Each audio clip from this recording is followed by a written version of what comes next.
अगर आपको लगता है कि हॉरर मूवी में सिर्फ भूत और प्रेत ही हो सकते हैं तो अब तक आपने A24 की मूवीज नहीं देखी है। ये मूवीज आपको सिर्फ डराती नहीं है बल्कि आपको अंदर से तोड़ देती है। A24 की मूवीज आपको बहुत ही ज्यादा दिमागी तौर पर डिस्टर्ब करते हैं और उससे भी ज्यादा ये इम्प्रेस भी करते हैं। लेकिन मैं पहले ही बता दूं कि A24 का मतलब सिर्फ हॉरर या फिर थ्रिलर जॉनर को एक्सप्लोर करना नहीं होता। इनके लाइब्रेरीज में एक से बढ़कर एक मूवीज है जो की अलग अलग जॉनर से है एंड आज के लिस्ट में हम उन्हीं मूवीज के बारे में बात करेंगे। ओके, तो वीडियो की शुरुआत करेंगे एक आयरिश फोक टेल मूवी से। मूवी बेस्ड है एक कपल पे जो कि एक रिमोट एरिया में रहते हैं, मेन टाउन से बहुत ही दूर। वो अपने डे टू डे लाइफ अपने फार्म हाउस में बिताते हैं, लेकिन वो खुश नहीं है क्योंकि कुछ सालों पहले उनकी जो एक छोटी सी बच्ची होती है उसकी मौत हो जाती है। अब एक दिन इनके साथ बहुत ही अजीब होता है। एक शीप एक बछड़े का जन्म देता है जिसका बॉडी एक ह्यूमन की तरह होता है, लेकिन उनका जो फेस होता है वो बिल्कुल एक शीप की तरह दिखता है एंड दे थिंक कि ये कोई भगवान का वरदान है क्योंकि उनकी जिंदगी में बिल्कुल भी खुशी नहीं है। तो 2 पल की खुशी पाने के लिए भगवान ने शायद उनकी थोड़ी सी मदद की होगी और वो उस बच्चे को अपने बच्चे की तरह पालना शुरू कर देता है और धीरे धीरे उनकी जिंदगी नॉर्मल होने ही लगता है कि फिर से और एक कांड हो जाता है। एंडिंग बहुत ही ज्यादा अनप्रेडिक्टेबल एंड उससे भी ज्यादा शॉकिंग है। हालांकि मूवी बीच बीच में थोड़ा सा पेस लूज कर देता है। मूवी का नाम है लैंप जो कि 2021 में रिलीज हुआ था। ओके, तो इसी के साथ जो सेकंड मूवी है वो एक ड्रामेटिक मूवी होने वाली है। इसका जो कॉन्सेप्ट है वो बहुत ही ज्यादा अलग और बहुत ही ज्यादा हटके है। कहानी बेस्ड है एक माँ और उसके बेटी के ऊपर। उसकी जो माँ होती है वो किडनैप्ड हो जाती है जब वो टीनेजर थी और उसी दौरान उसकी बेटी का जन्म हुआ था उसी रूम में जहाँ उस किडनैपर ने किडनैप करके फिलहाल उन दोनों को रखा है। मजे की बात तो ये है जन्म से लेकर अब तक वो जो छोटी सी बच्ची होती है वो कभी भी उस रूम से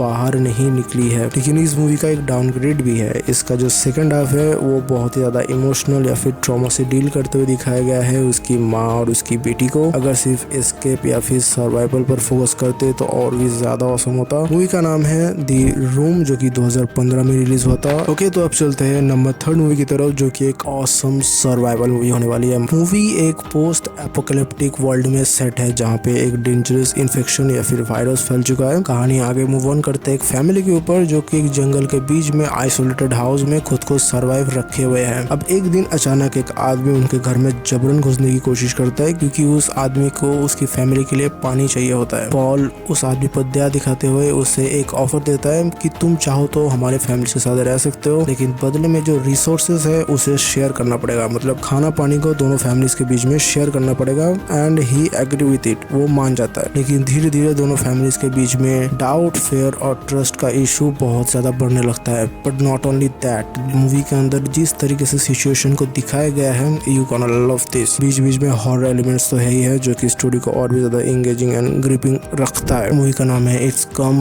एट नाइट। नंबर 4 मूवी से पहले यार एक लाइक सब्सक्राइब जरूर कर देना। तो नेक्स्ट मूवी की स्टोरी टेलिंग और सिनेमाटोग्राफी एकदम टॉप नॉच होने वाली है। इस मूवी की जो कहानी टेक प्लेस करती है 1600 दशक में, जहाँ पे एक क्रिश्चियन फैमिली को उसके कम्युनिटी से इसलिए निकाल दिया जाता है क्योंकि they believe in extreme Christianity और इसके चलते वो लोगों को जंगल के पास एक आइसोलेटेड जगह पे रहने पर मजबूर होना पड़ता है। लेकिन यहाँ से उनकी दिक्कत और भी ज्यादा बढ़ना शुरू हो जाता है। सबसे पहले उनकी जो छोटी बेटी होती है वो जंगल में गायब हो जाती है जब वो थॉमसिन्स के साथ खेल रही होती है और फिर उतना ही नहीं, उसके बाद उनके क्रॉप्स खराब हो जाना, उनके बाकी बच्चों को तबीयत बिगड़ कर मौत हो जाना। अब धीरे धीरे थॉमसिन्स के फैमिली को लगने लगता है कि थॉमसिन्स ही एक विच है और उसकी वजह से ये सारी चीजें उनके साथ हो रहा है। मूवी जिस नोट पर खत्म होता है you absolutely shock. Not only that, movie जिस हॉरर को प्रेजेंस कराती है स्टोरी के through you love this. Movie का नाम है दी विच जो कि 2015 को रिलीज हुआ था। अब हम आ चुके हैं इस लिस्ट के सबसे क्रीपी मूवी की तरफ। मूवी की कहानी शुरू होती है एक कपल से जिनका नाम होता है डैनी एंड क्रिश्चियन। दोनों डिसाइड करते हैं कि वो कॉलेज फ्रेंड के साथ स्वीडन जाएंगे एक कल्चरल प्रोग्राम को अटेंड करने जिसका नाम होता है बीच समर फेस्टिवल। अब डैनी जो होती है वो अपने लाइफ से बहुत ज्यादा परेशान होती है क्योंकि एक एक्सीडेंट के चलते उसने अपनी पूरी फैमिली को खो दिया। तो मिड लाइफ क्राइसिस से थोड़ा सा ध्यान भटकाने के लिए वो अपने दोस्तों के साथ और अपने बॉयफ्रेंड के साथ स्वीडन चली जाती है। अब मूवी का मजा तब स्टार्ट होता है जब वो लोग समझ पाते हैं कि ये कोई फेस्टिवल नहीं बल्कि ये कल्ट रिचुअल है। And not only that, the ritual इतना ज्यादा अजीबोगरीब होता है कि जब आप वो स्क्रीन में देखोगे यू कांट डाइजेस्ट दैट। हालांकि मूवी में एक नेगेटिव भी है कि इस मूवी का जो पेस है वो पकड़ने में थोड़ा सा टाइम लेता है, लेकिन जब मूवी अपने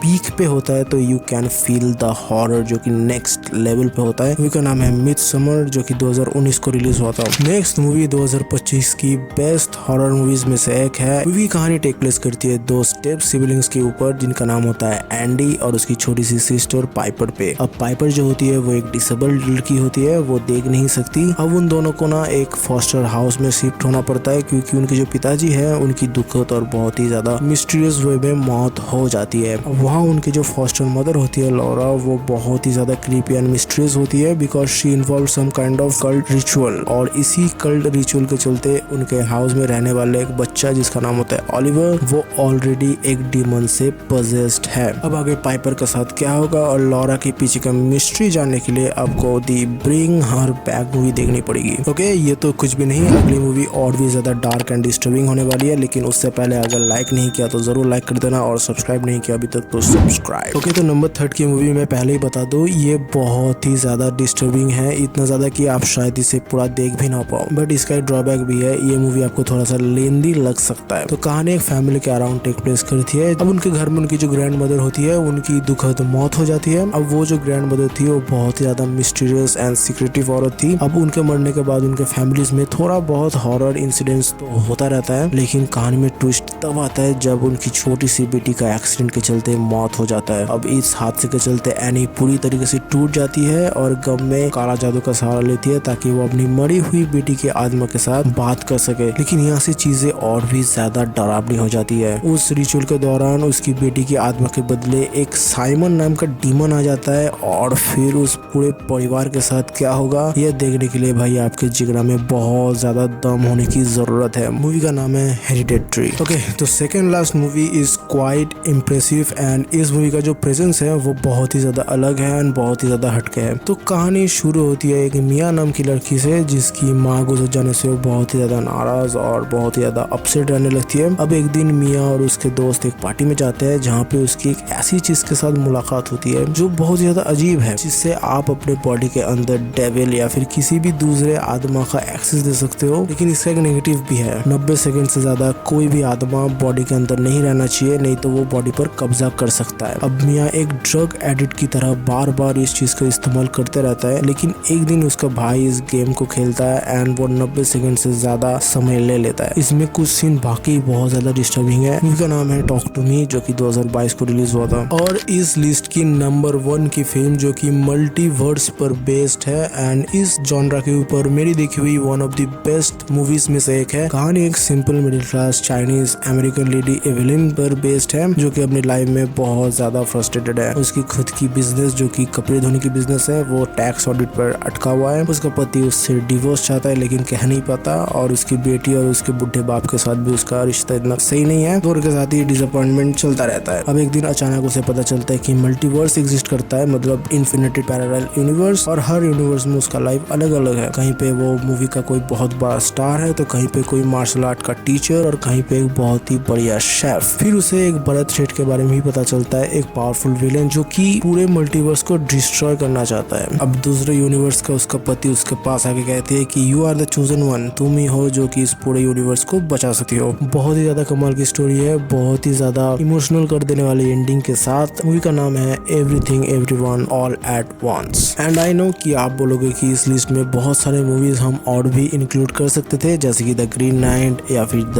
लाइट हाउस, एक्स मकीना से लेकर द ग्रीन रूम और द घोस्ट स्टोरी, बट ये इसका फर्स्ट पार्ट है। मैं इसका सेकंड पार्ट भी बहुत जल्दी लाऊंगा, इसके लिए आप लाइक और सब्सक्राइब जरूर करके रखना। और अगर सब्सक्राइब नहीं किया तो एक छोटे से रूम के अंदर आपको 7 सालों के लिए बंद कर दिया जाएगा।